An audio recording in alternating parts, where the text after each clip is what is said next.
Partai Nasdem membantah jika akun media sosial X bernama Sahroni Berdikari merupakan akun resmi anggota DPR RI nonaktif Ahmad Sahroni. Dengan demikian, permohonan maaf yang mengatasnamakan Sahroni melalui akun tersebut dipastikan tak benar.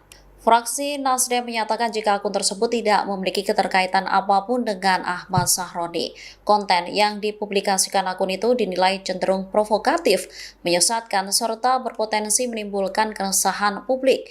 Hal ini disampaikan oleh Ketua Fraksi Nasdem DPR RI Victor Bungtilu Laiskodat pada Senin 1 September 2025.